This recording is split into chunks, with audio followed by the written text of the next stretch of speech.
Welcome, I'm John Malzino with B4B Connect, and I'm joined today for our inaugural interview by Graham Beal, Director of the Detroit Institute of Arts.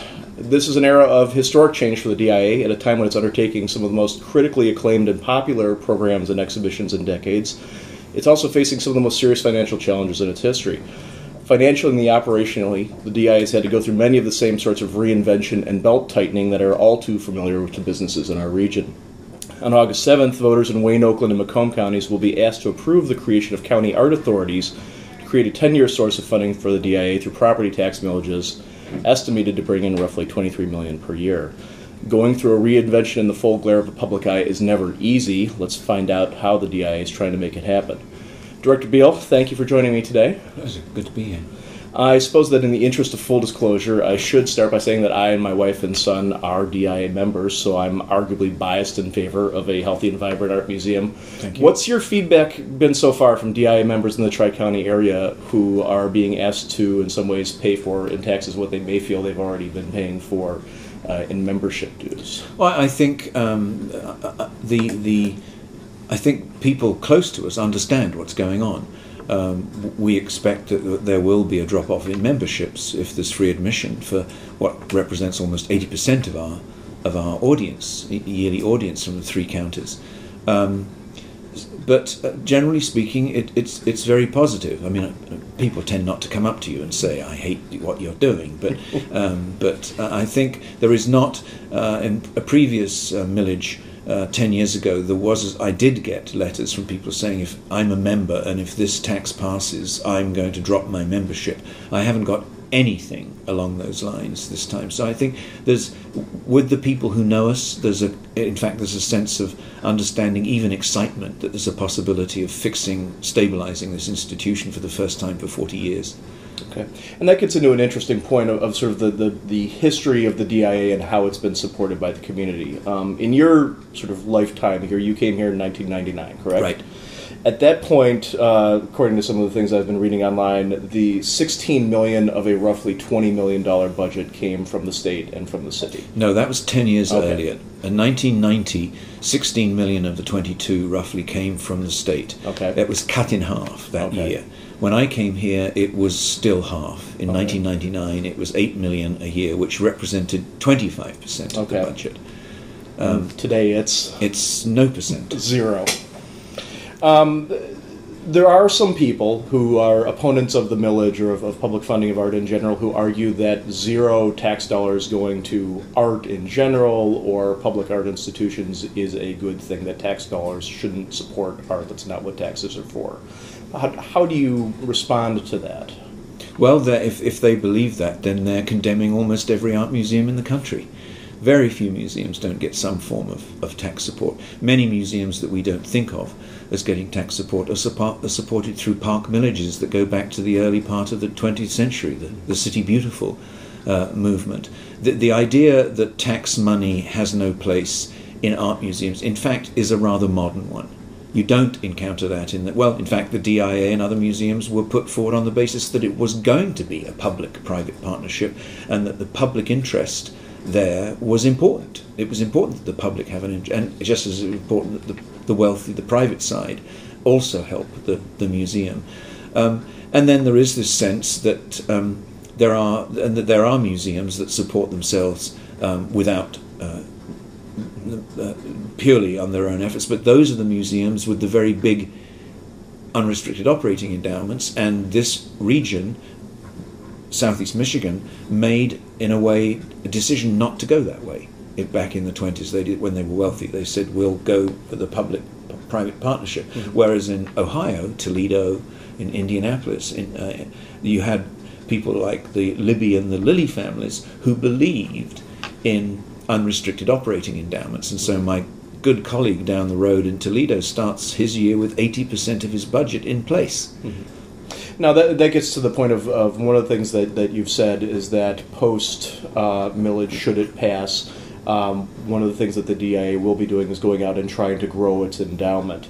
Do you think that in a region and at a time when there are all of these really serious societal problems that various organizations are trying to address, hunger, education, poverty, jobs, all these sorts of things, that there's going to be a receptiveness among the philanthropic community and among the business community to be asked to give for an arts endowment?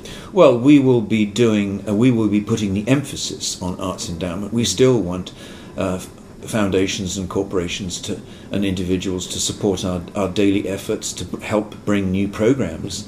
But we would like to be able to transfer the majority, if not the bulk, of our efforts to the long-range planning, the planned giving, or gift planning as they now call it, whereby you can talk to a donor and say, you're giving us this, each year you're giving us $100,000. Would you not consider of giving us money to put into the endowment that will throw off something like that figure? So it'll be that long, and 10 years is a bit of a short time frame. We wanted 15, but it wasn't politically possible. Okay. From an operational point of view, I'm interested in some of what museums have been doing operationally in the past few years as funding streams have become intermittent or zero at best, and sometimes you didn't really know what you were going to have year to year.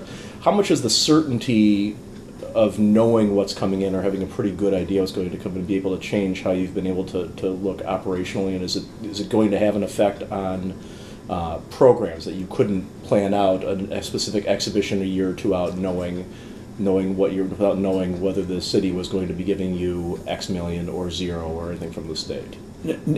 We actually have restricted funds that were given just for exhibitions. We've been spending those down. They will go away, and within a few years we won't have those funds anymore, and that's why this operational money becomes so important. In a way, we're planning for 2015. We're even talking to the Van Gogh Museum about 2017. But talking to the Van Gogh Museum about 2017, when we have a millage, the Van Gogh Museum feels very differently about the DIA that has a guaranteed operating income every year than it does the one that they know of, the one that has to raise every penny practically every year and may not make it to 2017. So in the museum world, when it comes to putting together exhibitions and loan agreements and things like that, they're looking at your financials, that matters as part of the discussion? It's general reputation. Okay. I mean, we're the poster child for financial instability in the art museum world, and people know. So when people are thinking, I got this idea and I could go with Atlanta, they don't have much of a collection, but they've got lots of money. Or shall I go with the DIA that, periodically goes through these terrible crises that seem to just about shut it down? That it's a caricature of what I'm talking about.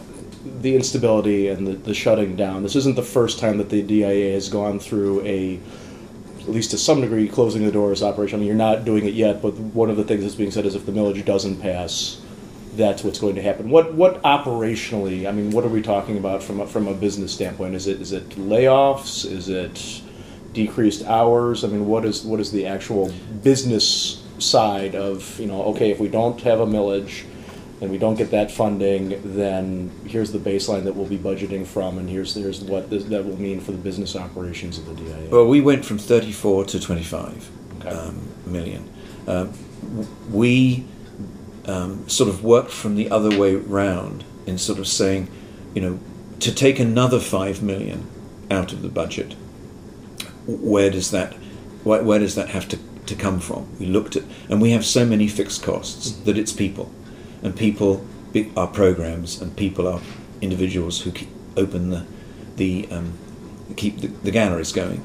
So our model for a $20 million operating budget was built on a museum that opens 2 or 3 days a week, Friday, Saturday, Sunday, maybe just weekends, 4 or 5 hours a day. No big special exhibitions, probably no smaller exhibitions drawn from our permanent collections. No public programming, no food service. I mean, maybe we talk about like a grab and go and this kind of thing. And half of the museum closed, half of the galleries closed at any one time. The north wing and either the south half of the building with the Rivera Court and the Great Hall, or the north. And that only gets us to $20 million, and that doesn't solve our problems. We still need to raise money, and we become an extremely unattractive thing to give money to, and so you go into this death spiral. So although it sounds over dramatic and it sounds scare tactics, you just go into that death spiral. From the standpoint of what you've done so far, I know that you went through some staff cuts and some other. Can you talk a little bit about what's been done to date already in terms of operational changes to try to exist and survive in the new environment? We cut our staff by 20%. When was that?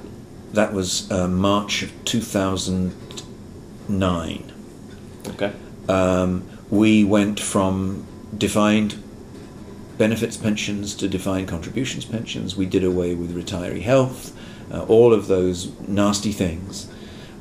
We carried out those. We did counterintuitive things, like we had a line of credit when no one else could borrow money, so we worked with a company to build our own steam plant that, although we've paid for it and our utility costs $500,000 less a year because we're producing our own steam for the HVAC systems.